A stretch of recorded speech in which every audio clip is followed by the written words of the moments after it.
maa ngi déglu Gambian waxtu bu ne ak bés bu ne ndax yéegat lépp lu ñuy def dañu koy teg ci yoon.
Yes. Good morning, good evening, good afternoon, wherever you are listening to us from. This is your favorite radio, your favorite program.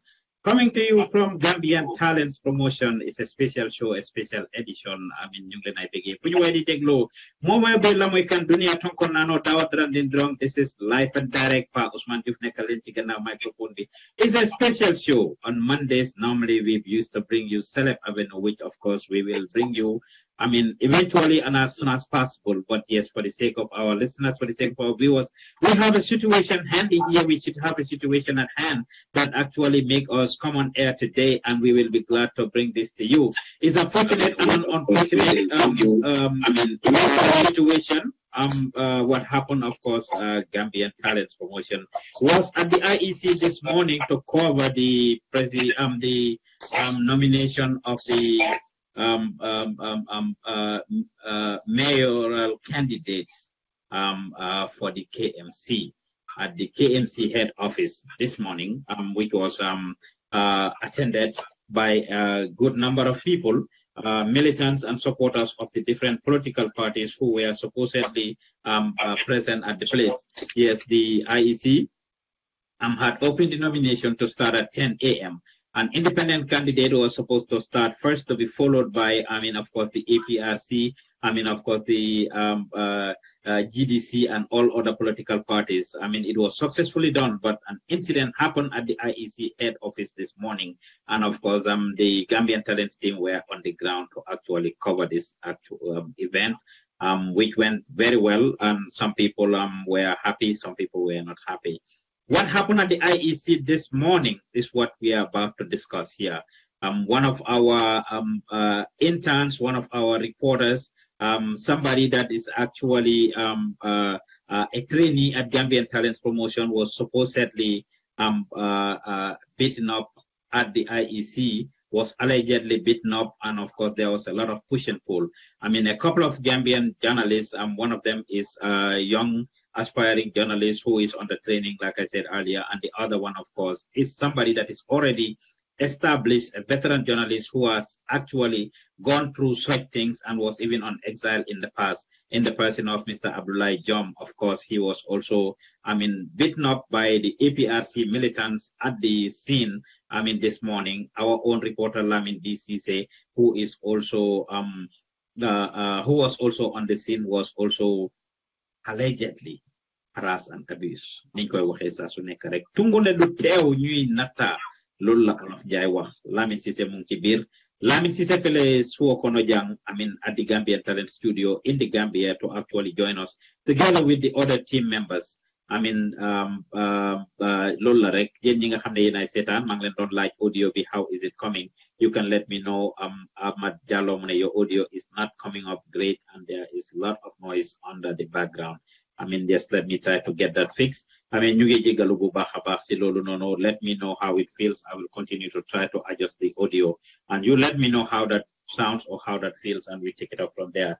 Ñu ngi leen ay béggee bu baax a baax di leen gërëm di leen santa ci seen déglu bu rafet ak seen seetaan bu rafet. Gambian Talents Promotion la Pa Ousmane nekkal leen ci gannaaw microphone bi. Ma jël another music break like while I try to fix that audio problem for you guys so that you can hear me loud and clear. Gambian Talents Promotion la, this is how we do it all the time. Ñu ngi leen ay béggee bu baax a baax di leen gërëm di leen santa rek. I'll take another music break with Lala's song and I'll be right back. Don't go anywhere, stay tuned. Following the memory lane to history, the story behind the freedom of this country is British. People say that this is the same country that bore the pain our children suffered in pain with their hands and legs bound by the chains that enslaved them. What have they to that era of colonialism? Helped our farm and hope for better days during those hard trying times when she was ruled by a dictator, a man who took over her, terrorized her children and left them in pieces from which they are still trying to recover. People say that Gambia is a peaceful place with an amazing culture. A nation so nice with a beautiful structure that it is full of legends with great legacies, full of icons what praise with the struggles of Hunda, red, white, blue, white, and Jim Black or strange. A nation known for its peace, love, and unity, inhabited by a people blessed with beautiful smiles of humanity. I am not denying any of that, but see, Gambia is not everything people say it is. Do you know that in the Gambian corruption recycling has been leaders? Apparently, politicians have plastic smiles fixed on their fake faces, others read words and trick people into believing their nation's borders. Instead, they're acting as cheaters. The majority of the young people in the Gambia are currently unemployed. Even though they have the results, the degrees, the masters, and all other required papers, which is why a lot of them are left and back in risking money of illegal migration. Again, that cost most of them their lives as they run into that dream crushing ocean. You see, instead of figuring out solutions to this problem, everybody is busy pointing fingers. The young people blaming the government for not creating employment opportunities, for not giving them a chance to prove their capabilities. And the government blames the young people for their lack of diligence. The guy this boy began at high school and all of a sudden drops out because he can no longer cope with the school system which he believes is too tough.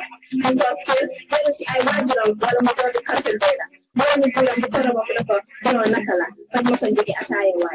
he's tired of this, he turns to the streets and asks himself a certificate in drug reclass and drug abuse.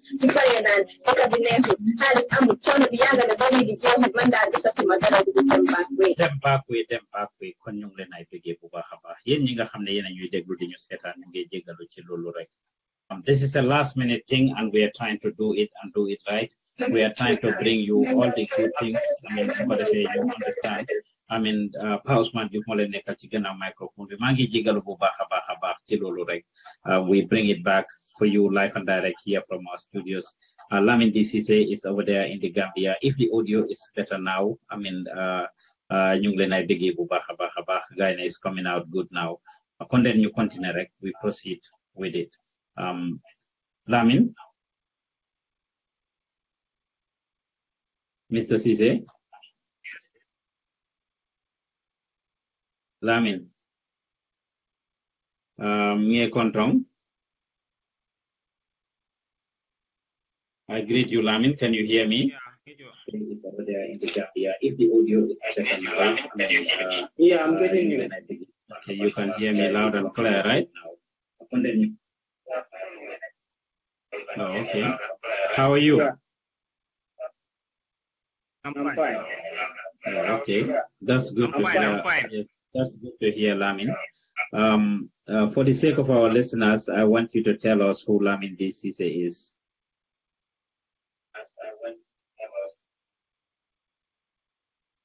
Lamin Ceesay, Gambian Talents Promotion.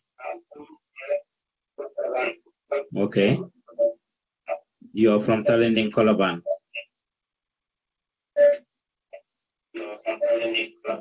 Yeah. Okay. What do you do at Gambian Talents as an intern? What are you learning at Gambian Talents?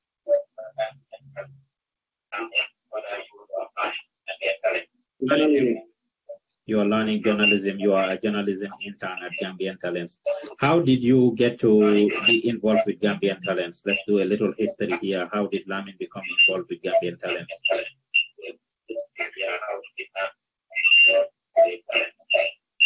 Yeah, it was just that I went to an business plan training, so that's where I got the form. Someone sent me the form, later on I applied for it. Mm-hmm. Okay. Okay. What qualified you? You are an intern and attaché at Gambian Talents. I'm trying to get at something. Lamin Ceesay, what schools did you go to and the like, and how did you end up at Gambian Talents? Can you tell us a little bit more about yourself besides Lamin Ceesay, an intern at Gambian Talents? What more can you tell us about yourself?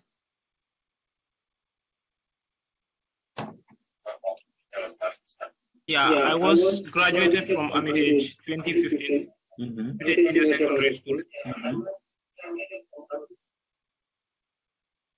From there, that's where I went back to Zimbabwe. So, 2016 to 2017. I came back 2017 9 March. Okay. Yeah. Okay, we are hearing ourselves on the background, Lamin. I'm sorry that the guys may not have to hear. Can we just take off the speaker? Because we are hearing a feedback on the background and it's bothering and disturbing the audio. So if you don't mind, you can actually, take that off so that we can hear you better and loud and clear.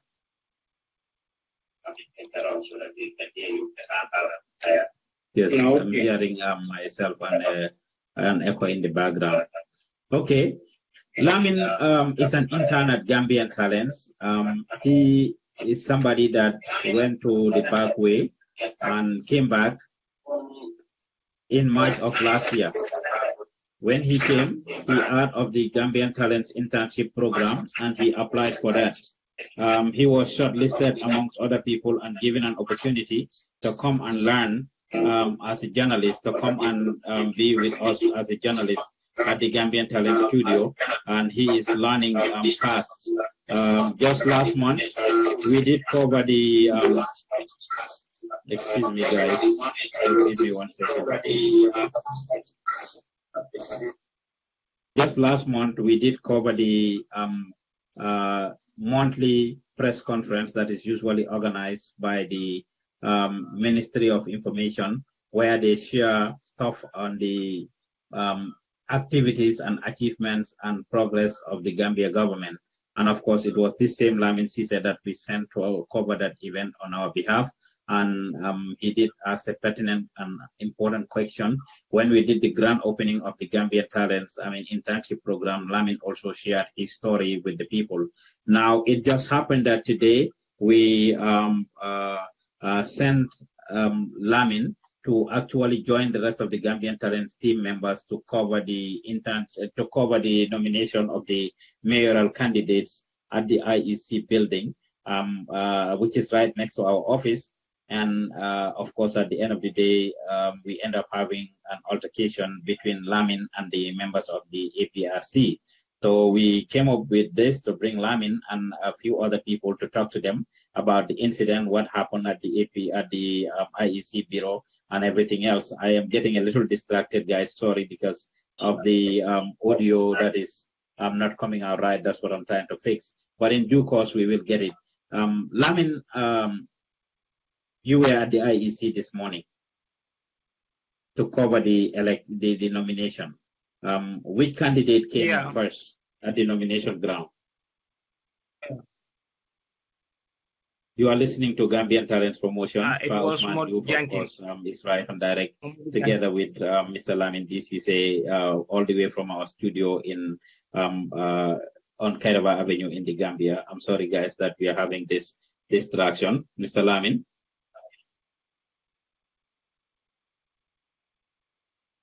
Yes.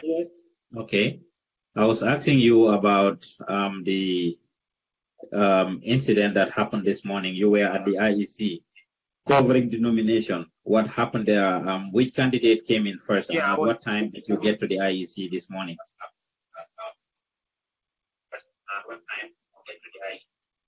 It was Mohammed Jenkins. He came there at 10. Okay. Mohammed Jenkins, meaning independent candidate? Yeah. Mm-hmm. Okay. From there, okay.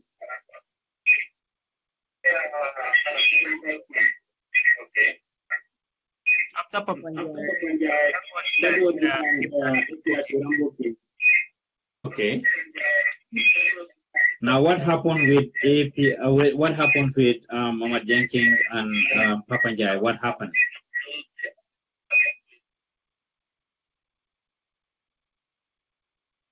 There was nothing happened between them. Mohammed Jenkins come and he made his nomination. Mm-hmm.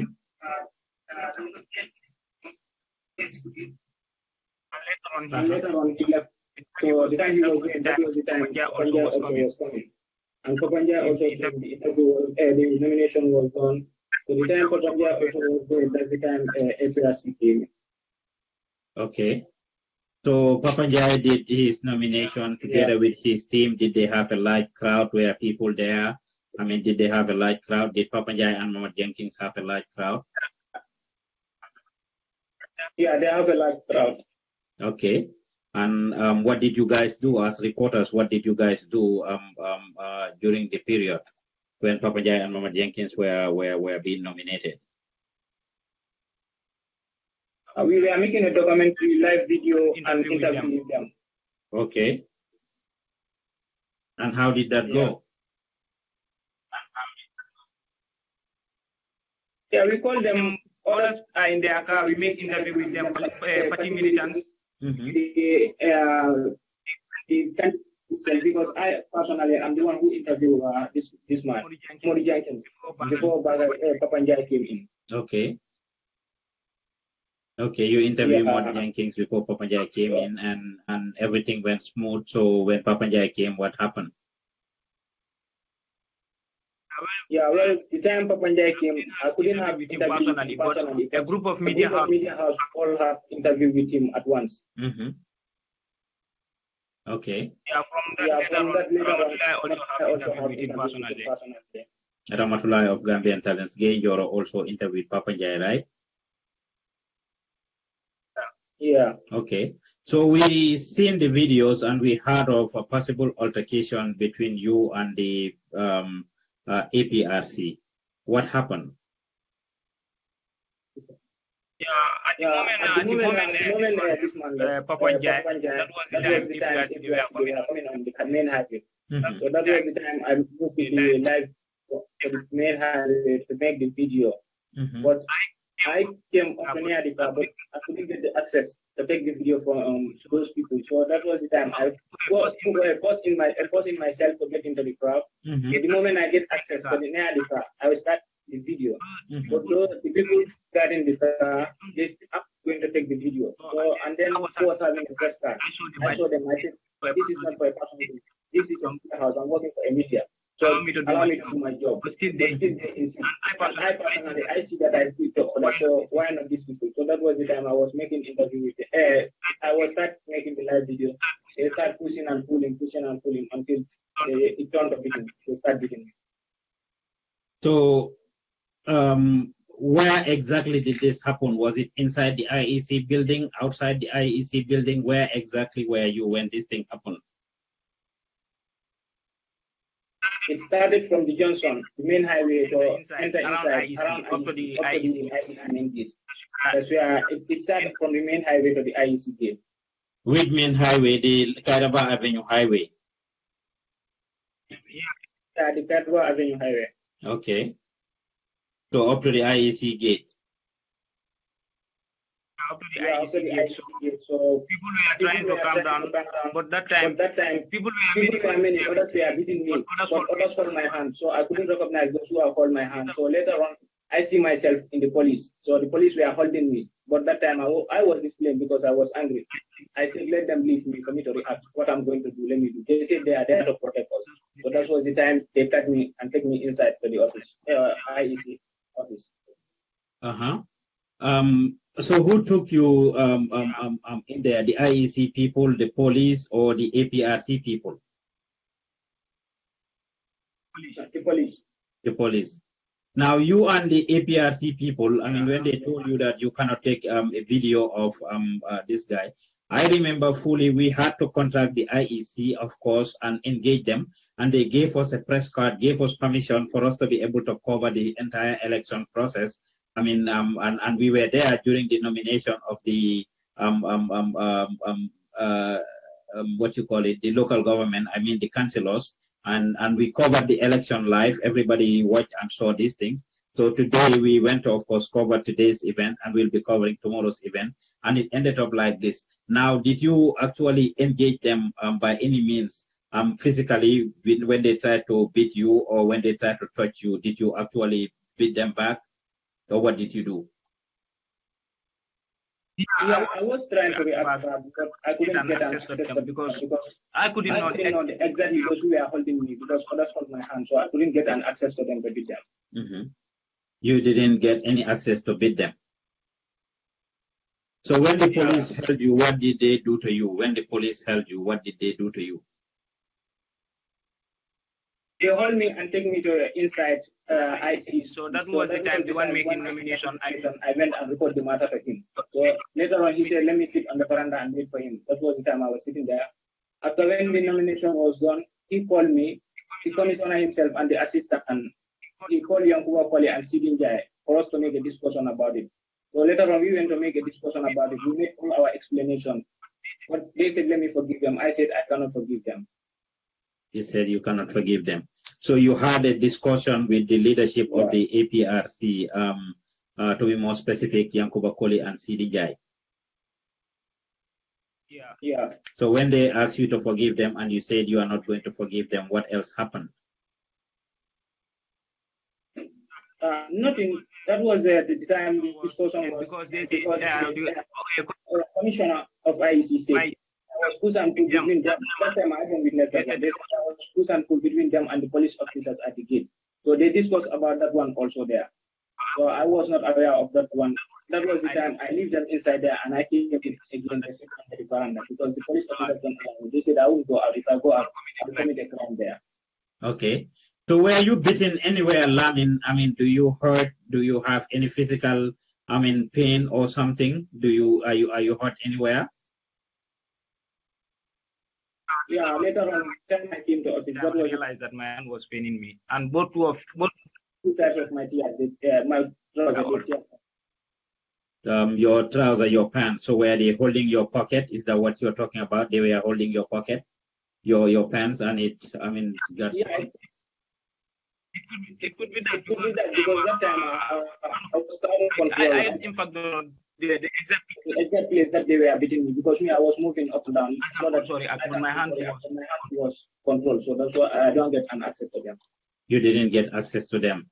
Your hands were being controlled. Okay. Is there any way you can show us the pockets or wherever your pants are torn? Can you show that to us? Is there any way we can see that? Yeah, I see.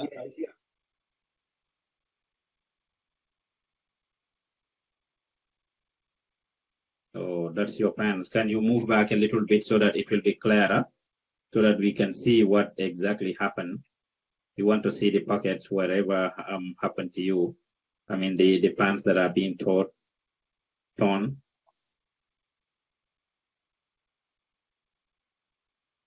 Okay. Do you hurt anywhere? Are you feeling pain anywhere? Yeah. Are you feeling pain anywhere? Just my hand. Just your hand. Which of your hands? Left hand or right hand? My left hand for the moment. That's what is paining me. Your left hand is paining you for the moment. Oh, okay. Yeah. What are you thinking of doing with this thing? What are you thinking of doing? Do you have anything in mind? What would you like to get done? What I was thinking, even the time I was and this thing, what I told them, I'm going to take 2 people to court. That's what I said. Mm-hmm. So, and are you still going to take them to court? Are you still determined to take them to court? Yeah, that's what I told them. Even the police officers, some police officers were begging me, but I said, even my biological mother begged me, I'm going to take the matter to court. You are going. That's what I tell them. That's what you tell them. Okay. Let me share the screen here, and I'll be able to show your pocket and your pants more. For those of you that are watching, right there, this is Lamin's pocket being torn. If you can see the picture that I am showing right now, that is it right there. You can see the cursor right there. His pants are torn. That's the left side, I believe, and this is the other side. As you can see, his pants are very torn. Because they were holding it and pushing him and doing all of that. And at this minute, his leg also hurt. Now we also have the name badge, the press tag that I said IEC gave to us. That is what I'm showing right now. What happened to this press card that I'm showing right now, Lamin? I was having the press card on my neck. Mm-hmm. The time they were pushing and pulling, that was the time I lose the press card. But the time the press card fall down, I said, let me pick the press card so that So later on, I went to IEC. They said they are going to change the press card. I said, you are not going to change it. It is going to be an evidence for me. Okay. So you ended up taking the press card back from, the plastic is separated from the paper, right? And the rope also that you tie on your neck is also cut. Is that what it is? Yeah, it is. Do you remember how many of these press cards IEC gave us? Actually, it was 5. They gave us 5. They gave us 6 press cards, yes. for us to cover the election all through. And of course, you happen to have one of those press cards that it was being vandalized, through this process, right? Yeah. Okay. All right, Lamin, let me show this video for them to see. The video of what happened there, not when you were being beaten up, but we can see the APRC people actually pushing and pulling with the police. The police were there. 6 people were allowed to enter in the IEC building by the IEC from each of the nominees. And of course, the other people complied and respected it. But you can see here the APRC. You can watch and see the APRC, of course, pushing the door against the door with the police. Let's enjoy that and see. Let's watch that and see.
Yes, you can see people that are watching. You can see what happened over there. Yena ko gisandoo seen boppa waa APRC ñu ngi push punta bi dégg ngeen seen jiit yi ñoom Yankuba Koli of course dégg ngeen ko foofu li nga xam ne moom la nekk di wax gaa yi mu ngi leen a wax ne nañ bàyyi li nga xam ne moo nekk di go on foofu. You see the APRC people, you see them pushing the door. This was exclusively their militants together with the police. You push Buntabi, the forces, 6 people later allowed you to go, but more people wanted to get in the building. Lamin, yete damale Lipa and Abyss, or was somebody else involved? Do you know? I'm not the only one, because there is one veteran journalist also called Aprc. Yeah, he also is beaten. Yeah. Ablai John was also beaten. Oh, okay. Do you know what he did, why he was beaten? Actually, what I know, it was that he was asking a question. So during the asking that question, that's where he got enough. Oh, okay. That's good to know. And how about the police? Did they have any altercation with the police as well? Yeah, they have the scenario with the police. Actually, that time I was not there, but according to what I heard from others and other journalists, when they explained, because I was kept inside, they don't allow me to go out. They were using and pulling with those police. Any police role, okay. All right. Yemen for tuba kangoto Lamin isa for no nyamande kangoto ining APRC called dun tanyola bi samanda beritata do ko ke kan Gambian talents ye. I mean muneketa je isi mene for no mole mande kangoto. Yeah, I'm going to call on Yeah. Modi Jenkins, we follow another nomination of it. So the nomination of that online interview personally, and in group media, all media has interviews of once. But after that, I personally went and followed him. I have interview with him. So after that interview,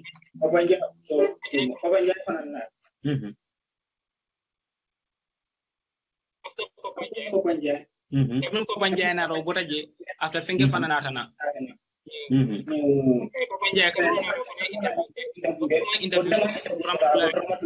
When I interviewed all media house interview Pareda. From there, that was it. So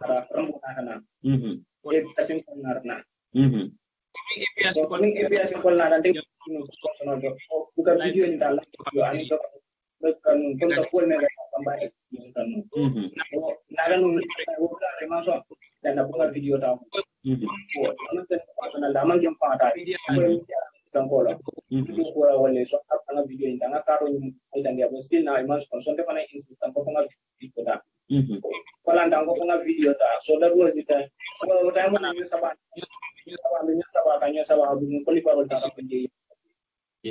Okay. Ibarama telefo imam barama. Ibulo lebe diminka. So ini APRC nyaton kole nyoji le palma nyoji je. Yeah, nanda ko na so okay. World boy nara ko nga yang manda yang pale. So nyumba sambala portle mo le koy. Okay. Yo. Abaraka bake Lamin. Sila ye mun kuma laban ne soto ila pita men fola na jibe lar ni na ramay lal ile ye mun soto ila pita mun fola gal.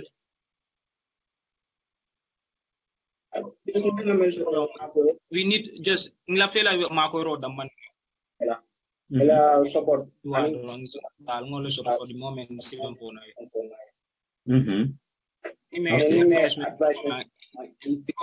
No jamana wa jibe kan most APRC so damma de on UDP. The moment they advise me sort of for la party number sole. They advise me dila puta problem si banya avoid. Oh, okay. Yo, Abaraka Bake Lamin, you went to the place with your colleagues. I mean, I want to talk to them. Ramatullah was there again. Joro was there to report on our behalf. I mean, Johma Ramatullah Mawahak Mom. Okay. Hello, Ramu. Nakanga def. Ñëwal nga toog Lamin ala war Ramo mo lefen let's see Ramo yaa ngi woon ci building bi tey si suba si yéen a ngi fa woon di cover event bi for Gambian talents I mean tey si suba si lan nga ñu mën a wax ci li nga xam ne moom nga gis foofu ci li xew ci suba si foofu ci diggante APRC ak yeneen candidates yi ak li xew foofu li fa jot a xew ci yow li nga jot a gis. Vraiment dem te maa ngi seetaan rek maa ngi leen a nuyu ci turi Gambian Talents am nomination bi comme ni ko waxee tey la woon tey ci suba léegi nag candidates yëpp kon nañ ci suba ay Mamadou Diagne mooy ka ñëw ñu ñëwee jaay def smoothly ñu egg si kaw ñu fii ba pare ñu sign ñu wàcce am ñu lay def ay questions after mu génn ak fan sam ñu dem amul benn problème after Papa Ndiaye tam ñu mbooloo mu takku ñoom tam ñu def ñu def ba pare ñu interview gaay yi ànd ak amul problème gaay dem so later on nag APRC ñëwee nag am affaire bi puusal bi après la nga xamante ne mooy suñu géej ñu amee woon dem ba si Johnson bi ñu demee si Johnson bi jël photo beeg yooyu foofu suy dugal si rek ñu ko dee defee ku nekk ñu jox la justice after loolu nag ngay am rambo nekk di ko puusal pour ba accès si bunta bi bu ñëwee ba si bunta bi tamit nga ay si candidate 6 people lañ di allow pour dugal ñu attend so ñoom dañ bëggoon a ñëw parce que numbers after kenn ñu dena te ñu puusal pour ak police paray dañ doon xeexal ay foofu sax xeexal nañu ay police nekkul benn nekkul parce que ba police dañ ñu di yokkal ay yeneen police yu ñëw si bunta bi parce que kenn mënul leen a waxal seen njiit bi nga xamante ne mooy yanku ba police ak Idi Ndiaye dispré nañ waxal nañ gàtt bàyyi parce que si la gaay dugal si biir def seen defee nomination bi after ramu doguma la waaye ndax gaay vidéo biñ gis noonu gaay a ngi forcé di dugga ndax gaay mujjee ne ñoo soog si dugga bi ci biir police yi mënuñ leen woon a contrôle gaay soog si dañ dugga ndax police yi mënoon lañ leen a contrôle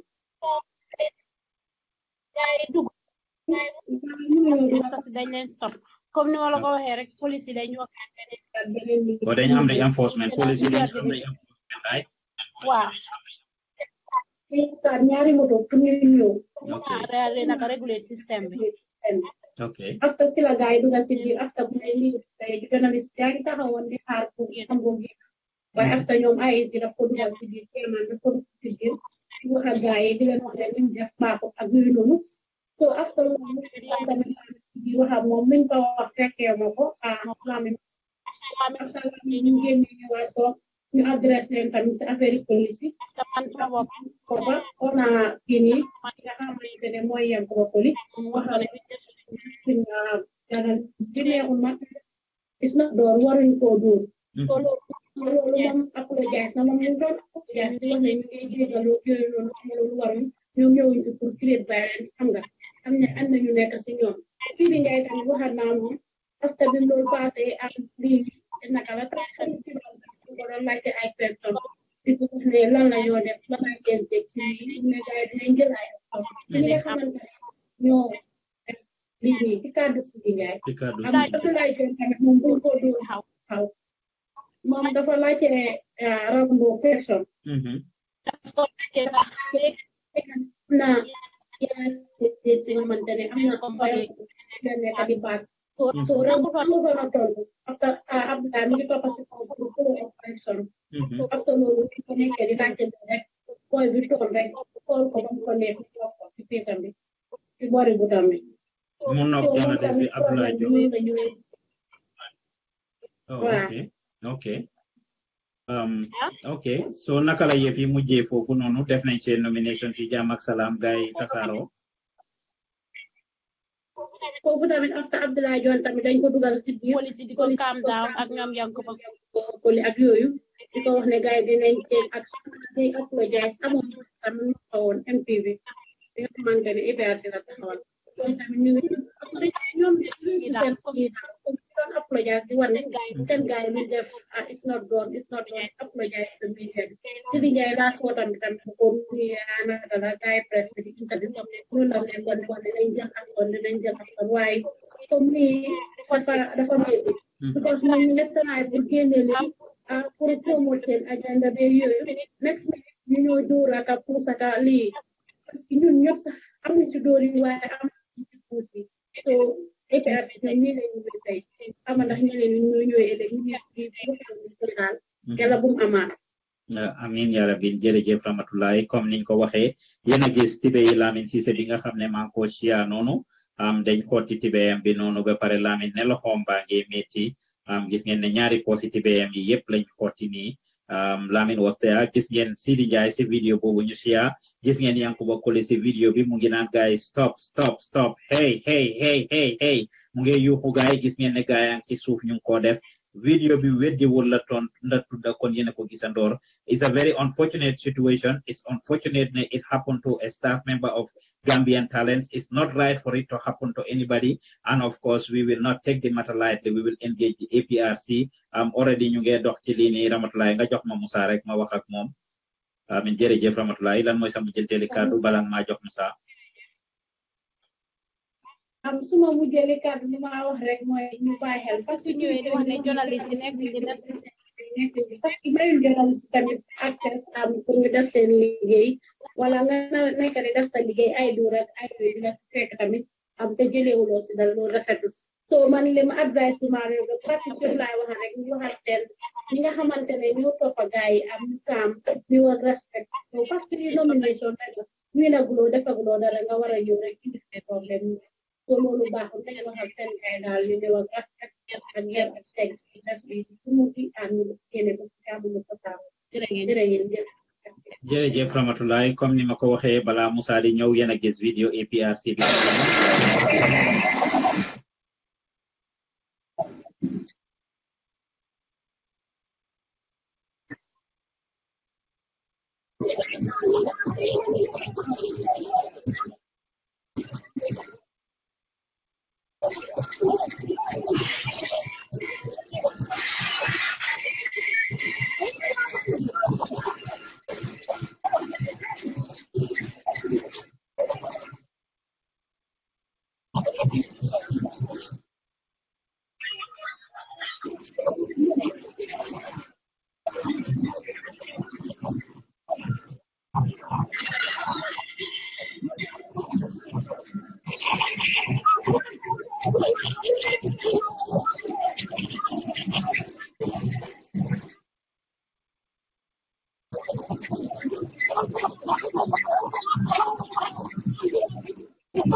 mbokk yi yéen a ko gisandoor li mooy li xew ci IEC foofu tey si suba si gis ngeen vidéo bi mu ngi noonu de almost got through dégg ngeen li Ramatulaay wax gaay dañ mujjee indi reinforcement indi more people pour ñu jàppale leen more police pour ñu jàppale leen dégg ngeen Yankuba Koli fii mu ni moom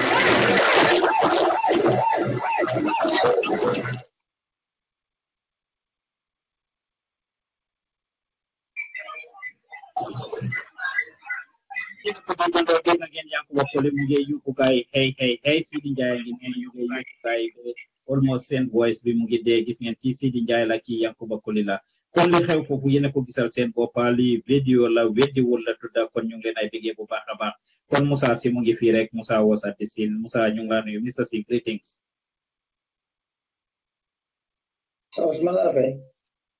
ñu ngi laa bégee bu baax a baax di la mbay rek nga nuyu wante mbokki déglukat yi nga xam ne ñu ngi laa seetaan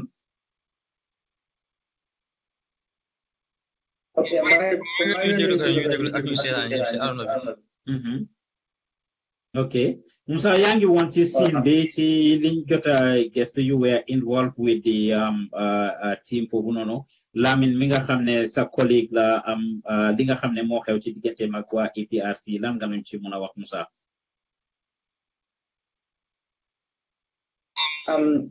okay man depuis suba around 10 or comme 10 AM la demoon IEC pour mun a fekkee comme process bi yëpp because buñ kan raw ñu woon si process so dañu am first nomination bi the second and the third pour moo nekkoon problème actually Cindy maa ngi woon from inside IEC pour jël ay photo then Lamin moom mu jël ay dem outside pour outside so foofu la affaire xewee so man pour ñu ngi dama élec si moo tax interviews naka la ñoo ñëwee rek ma gis comme Lamin police yi ñu ko téye di ko calm down so man den si la war a wàcce pour dem comme presque materials yi léegi dama la jëloon live wala moo nekkoon tak like unfortunately they can not even enter because you was supposed to make down because of balance ama ko ñal dafi asa gaare school ay ben kay bu balance ci biir I mean, so you are just seeing the from Siko and you beer IEC, the jail pictures for Fugagis Liga, that's a colleague, Bill Lamin, and you went to rescue him and actually took our materials. Lanaglan Lamin, I mean, on Tijaman, you learn more down, Musa.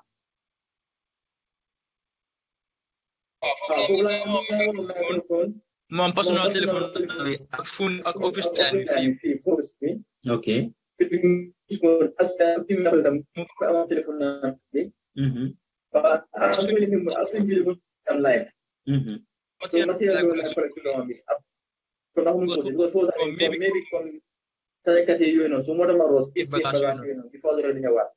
Okay. And yow ndax gaay dañ la def dara, did anybody react to you? Yow yaa ngi safe, yow dara jotut la do, right? No, man, I'm a problem. Police they may want to again because come safe from again because I mean from maybe man no analyze so bisa man analyze so ñu mëna séwu sa bu nekké so ñu nga ci biir ak ñu nañu wax rek police ci biti ten dem suñu paré dafa dañu op ñu mëna gënal ci biti. So police thought it was not a good idea pour yeen tamit ngeen génn, right? Wow. Oh, okay. The guy even like parce que ñu taw ci bu mat so everything push and pull by police. So police feel like okay, journalists Joseph because police time they were come everything so baga for the civil office with then no me handle go there so that we can go out. Oh, okay. Okay. I mean that's good to hear, Musa. Yow yan kaddu nga am pour ñi nga xamne ñu ñoo déglu wala the public in general, yan kaddu nga am ban message nga am pour ñoom? Okay, man ma wara fi gamé ñoo bokk comme nañu bay suñu xam nga affaire ñu support ben pat ne wone lu nekk tare ko so nekk pour support nekk against dañu ko liggéey ñu liggéey so bu kenn yaal kenn so dañu understand xam nga rek liggéey ku nekk respect ku nekk lu liggéey ñu ko liggéey so I just get your pulling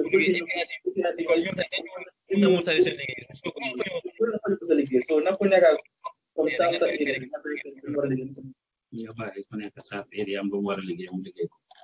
Okay. I think that is well heard. Thank you very much. Appreciate Nain's comment with Musa. Was anybody else there? I mean, on the scene? Sehuna?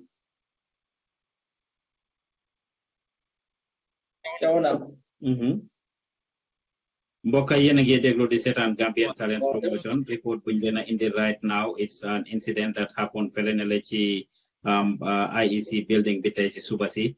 Gambian Talents Promotion was on the scene pour cover nomination of the mayoral candidates yi nga xam ne IEC tey ibbi woon nañ bunta bi ñu indi ki nga xam ne mooy Papa Njai independent candidate, indi Mr. Jenkins independent candidate, and finally, of course, ñu indi waa APRC pour ñu ñëw pour ñu report li nga xam ne moo doon go on foofu noonu. Apparently nag li fa mujjee xew wasn't pleasant ci diggante APRC ak police yi ci diggante APRC ak journalist yi ak ci diggante APRC ak li nga xam ne moo doon go on foofu noonu. Ki nga xam ne nag mooy Lamin Ceesay di team member Gambian Talents ak ki ñuy wax Abdoulaye Diom ñoom ñaari journalist kat they were actually beaten up by the APRC people. Dinañ dugal waa APRC si kanam rek waaye balaa loolu xanaa ma indi Seexuna ñu ngi lay nuyu. Musa jërëjëf. Okay. Seexuna.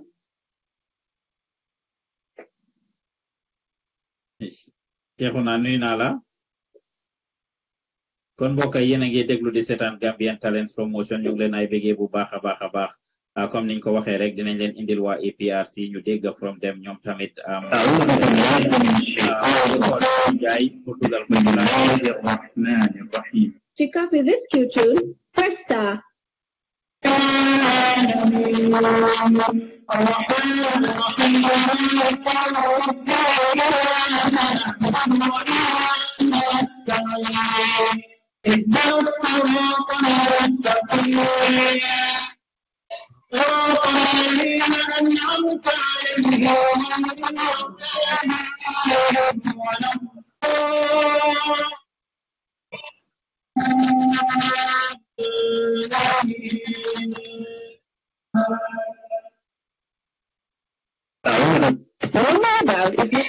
mbokk ngeen balal ma rek Ceesay of the APRC laa doon taayal noonu pour jéem a waxtaan ak moom rek to seet fan lam ñoo génn ci wax waaye ci diggante di Seexuna egsi na Seexuna nuyu naa la. ñu ngi lay béggee bu baax a baax yaa ngi woon ci siin bi te ci suba si rek ñu bëgg laa laaj yow lan nga gis si li nga xam ne moo xew ci siin bi li ñuy wax noonu amin nga introduce sa bopp njëkk a wax suñ déglukat yi Seexuna mooy kan. Wow, man Gambian Talents Promotion. Chief cameraman Gambian Talents. Seexuna yaa ngi woon ci scene bi tey si suba yaa ngeen demoon pour cover affaire bi ci terrain bi nga gis li xew foofu noonu ñu bëgg rek nga wax ñu yow naka nga gisee affaire bi.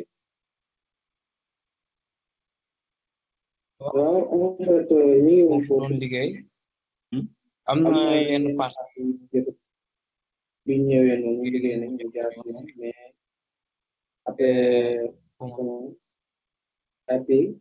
APRC ñëw nañ affaire xaw a am tuuti jafe-jafe ci la gaañee tam boofoon dem ñun xam nga pour ñu bañ a film boobu noonu wala suite su lañu gaañ sama beneen caméra am ak moom tuuti jafe-jafe police bi ñëw parce que dugal ci pour arranger problème bi ko en fait ñun dañuy liggéey nekk di def benn affaire boo xamante ni lu ñaaw la wala ñuy parce ñuy def leen non non dañuy liggéey pour askan bi gis la moo xew ñu war leen ko mën a war c'était juste defu lu ñaaw defu bon xaraluñ kenn parce que mu ñëwee sax ak population dañu war a bàyyi sax ñu médiatiser loolu pour loolu gën ko may succès mais buñ ñu xañee loolu noonu liggéey te bu def seen liggéey nañ partager affaire rek ku nekk liggéey mu jëm ci kanam quoi loolu yàlla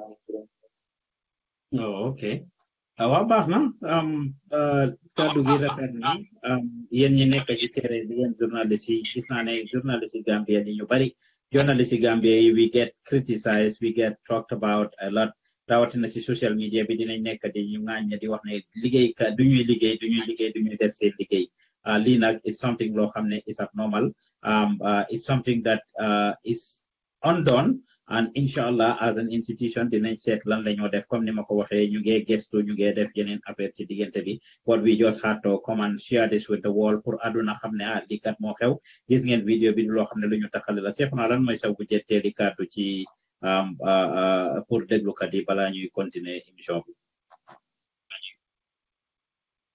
waaw en fait ñu yaatal ñu ci seen biir rek ak ñoom ñoo bokk ñu bàyyi liggéey comme ni mu waree ñoom it ñu def seen liggéey comme ni mu waree.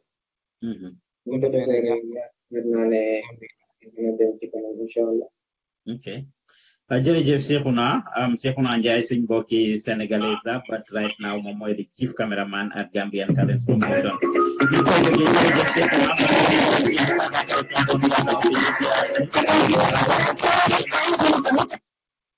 Hello, assalamu alaikum.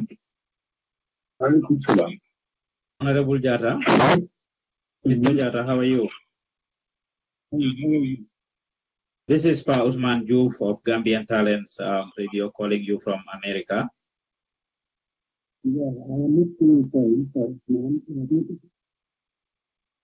I cannot hear you well, sir. Or you are sick. You didn't even go for the nomination. Well, we wish you a speedy recovery. Just calling you with regards to the incident. Thank you very much. We'll try your best. Thank you very much. Okay. Thank you very much. Kooku mooy njiiti APRC parti di Fabakary Tombong Jatta ci jamono ji dégg ngeen ko mu ne moom dafa xaw a sibiru dafa feebar demut ci nomination bi tey sax njëkk nañoo try Sidi Njaay jotuñ ko dinaa ko trayar seen ndax dinaa ko jot pour waxtaan ak moom Mr John tamit di Ablaye John dinañ ko call pour jéem ko jokko dugal ko ci line bi to seet ndax dina one more time. To copy this tune, press star.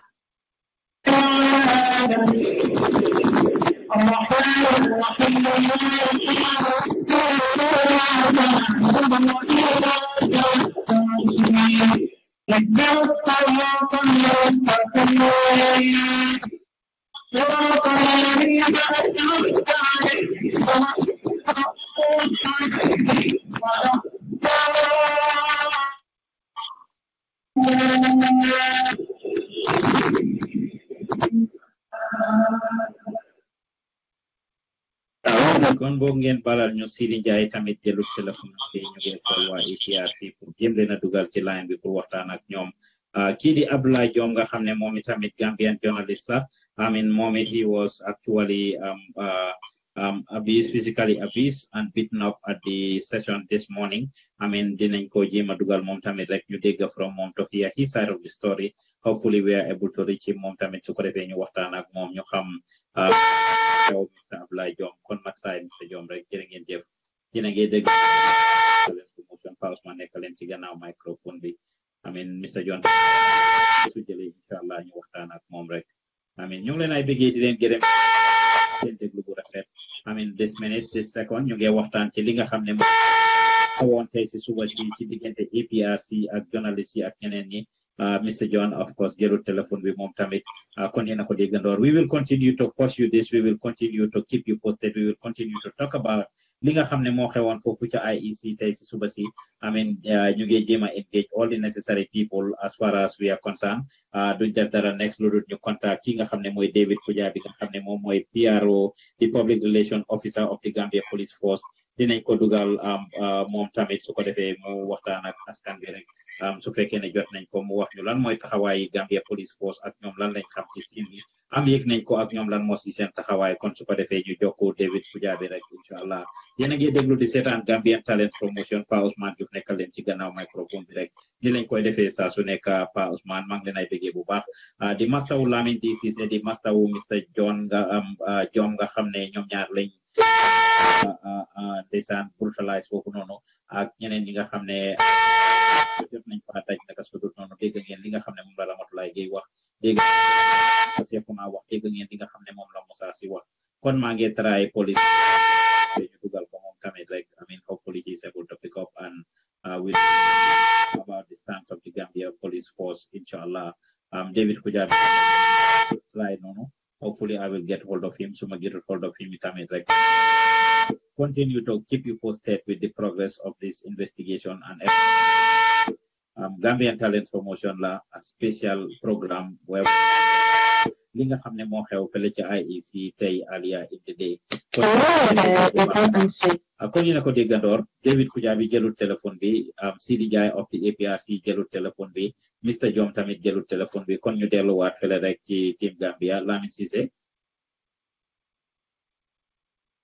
Yes. Mbakole sorry for the pain and Gambian Talents Promotion will stand by you all through this process. You and I have spoken behind the scenes and we are taking steps and actions I mean to make sure that justice is brought for you. We will stand by you. We will be by your side as far as this whole process is concerned. You are somebody that I respect a lot. As of course a dynamic young person. You came back from the back way. You could have gone back to whatever, or with all the struggles you went through, the back way, coming back and wanted to take journalism, and we brought you on board to actually train you and have you on board the team. It is unfortunate that in your early days you have to go through these things, but I just want to encourage you and challenge you to keep it up because the jobs comes with this thing. Last month, you had it very good when you went to interview D.A. Jao and to cover D.A. Jao's press conference, and you were happy that you did well there. Well, I just want to tell you that the job is very challenging and it comes with some of these things sometimes. So I am hoping it's the new Gambia and justice will be done for you just like we expect it to be done for everybody else. Other journalists have gone through worse than this. I mean, in the past, and they have definitely dealt with it accordingly. Justice wasn't done for some of them that were beaten up. I mean, until a few months ago is when we had, I mean, the likes of Fatu Kamara and all the other journalists that were awarded, I mean, cash who were being brutalized from years ago. One like, I mean, Chief Mane, of course, was, I mean, missing until this day. His whereabouts is not known. One like Deda Haidara was killed. I mean, and still this day, investigations are on about his death. So there are a few Gambian journalists who have, I mean, Omar Barrow was killed on April 10 and 11. So there are Gambian journalists who have been through this process. Some of them were killed, some of them were tortured, some of them went missing, some of them were jailed. And of course, we have seen that over and over. So welcome to the field of journalism, but be assured that Gambian talents will not leave you alone. Now, I just want to ask you what would be your final words, to our listeners before we wrap up this program. As just I say, let them know that we are not looking for any of the parties. And the viewers, if you have any advice for their fellow party members, let them advise them in order to avoid such reputation. Yeah. So violence is what you are campaigning against. Say no to violence, right? Yeah. Yeah. Thank you very much, Mr. Ceesay. I appreciate you taking your time to talk to us. We truly appreciate it. mbokk yi ñu doon déglu di ñu seetaan yéen a ko gisandoor yéen a ko déggandoor Pa Ousmane Diouf la nii lañ koy defee saa su nekk lan lañ doon waxtaanee tey ki nga xam ne mooy Lamin Ceesay mi ngeen jàkkaar lool nii nga xam ne kenn ci internship ci Gambian Talents la ki nga xam ne dañ leen indi ci programme bu es bi nga xam ne ñu ngi ko commencé di jàngal ndabi réew mi ñu indi ñeneen fukk ak juróom ci ñoom di leen jàngal affaire journalism di leen jàngal affaire web design graphic design accounting ak ñoom seen kenn si ndaw yooyu nag moo nekk ni nga xam ne moom journalism la am interest ñu koy jàngal loolu di ko teete di ànd ak moom ci yenn yi mu génnoon nag tey si suba ànd ak suñ team bi pour dem foofu noonu ci IEC pour cover li nga xam ne moo xewoon foofu noonu the nomination of the mayoral candidates kii di Papa Njie njëkk a ñëw independent candidate def yëpp si jàmm ak salaam ki nga xam ne Mr Jenkins tamit Mo Jenkins ñëw moom tamit def the same thing te ñi nga xam ne nag ñoo waa APRC biñ ñëwee nag ñoom daal ñoo decide pour jël loi bi into their hands from li nga xam ne moom lañ gaadaakum seen nit yi gis ngeen dégg seen jiiti ñu ngi leen a coow ngeen dégg seen jiiti ñu ngi leen a wax ne ñu bàyyi li ñuy def waaye ñoom daal ñëw nañ di jéem a bu ma xunta bi nanguwuñ pour ñu interview seen candidat yi tamit comme ni ko Lamin waxee ne loolu lañ jotee ba gars yi nekk ko nag di ko push ba commencé di ko dóor ba xotti tubéyam yi nga xam ne wane naa ko ba pare loxoom bi tamit mu gaañu si suñuy bagage yi liggéeykaay dégg ngeen Moussa mi nga xam ne moom moo jógee ci kaw building bi ñëw wàcc si dem jàppale Lamin ñëw wàcc si dem rescue Lamin ñëw wàcc si dem nangu bagage yi wala jël bagage si Lamin dégg ngeen li nga xam ne moom la jot a wax dégg ngeen li Ramatulaay Gay tamit nettali ne ki nga xam ne mooy Mr Jom nga xam ne kool naa ko jotuma ko moom tamit jot nañ koo dóor ci kanam gi lan moo tax ñu dóor ko ci li Ramu nettali mooy ne kat Mr John dafa nekkoon foofu noonu di laaj correction ki nga xam ne mooy Rambo Jatta di candidate APRC bi correction boobu kat kii dóor Lambo looloo ko neexut loolu la bëggut moo tax mu jël ko rek kurpeñ ko ci kanam ba nga xam ne gaañ na ko li nga xam ne xew na foofu ñu ngi koo ñaawlu contact naa waa APRC nag jotuma leen jotuma jot kenn si ñoom kon su ko defee ñu emale programme bi fii rek incha allah dinañ continuer pour def more programs about this dinañ leen engage as a party ñoom waa APRC gën a waxtaan ak ñoom ñu ngi leen ay bëggee bu baax a baax di leen gërëm di leen sant until we come your way next time Pa Ousmane Diouf moo leen nekkaloon ci gannaaw microphone bi ànd ak team Gambia fele ne le maa ngi leen ay bëggee bu baax a baax jërë ngeen jëf ba beneen jamono. Following the memory lane to history, the story behind the freedom of this country is victory. See, people say that this is the same country that bore the pain our children suffered in vain with their hands and legs bound by the chains that enslaved them. What have read through the dark era of colonialism, held on a farm and kept her better days during those hard-trying times when she was ruled by a dictator, a man who took over her, terrorized her children and left them in pieces from which they are still trying to recover. People say that Gambia is a peaceful place with an amazing culture. A nation so nice with a beautiful structure that it is full of legends with great legacies, full of icons what praise with the struggles of hunger, red, white, blue, red, and green flag for slaves. A nation known for its peace, love, and unity. The heaven and my people blessed with beautiful smiles of humanity. See, I don't deny any of that, but see, Gambia is not everything people say it is. You know that in the Gambia, the corruption of cycling has been bleeding. A friend's your politicians have plastic smiles fixed on their fake faces, others who votes and see people into building their nation's borders. Instead, they're active in protest cheaters. The majority of the young people in the Gambia are currently unemployed. Even though they have the results, the degrees, the masters, and all other required papers. Which is why a lot of Gambians invest in the Western journey of illegal migration. A journey that puts most of them their lives as they run into that dream-crushing ocean. You see, instead of figuring out solutions to this problem, everybody is busy pointing fingers. The young people blaming the government for not creating employment opportunities. We're not giving them a chance to prove their capabilities. And the government blames young people for their lack of diligence. The Gambia, the guy just spoiled the gang of a high school, and all of a sudden,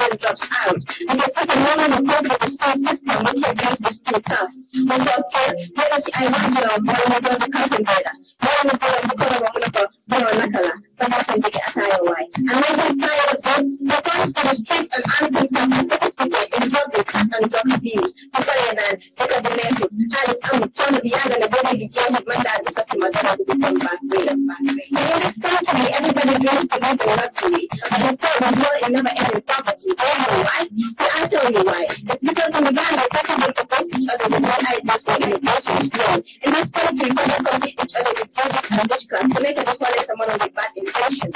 So do not be surprised that there is no development in our nation. So we are blessed with beautiful plants, but we have hatred and jealousy in the blood flowing through our people's veins. Just for power, people in this country commit the darkest sin. The Ghanaian began this to the girls who I know are the Vows who really, even though more than half of the Ghanaian people's practices agriculture. In this country, a man can give an innocent girl, take away her pride in the silence of the night and tell a girl that it's because we are so blinded by our culture. No one in has Uganda in the world and we can support our own. Someone like a Colombian who is willing to pay hundreds of thousands of dollars to a foreign artist, but is never willing to do the same for his own. So the Ghanaian artist support is shown. The number of people who find them using grams or more, like check rates for foreign artists anyway. To make a emergency highlights to post and tickets, all that, just for shows. And I know the Ghanaian music industry has some rap artists who can release rappy songs. Some who actually do the hating and beating on each other, which is totally all wrong.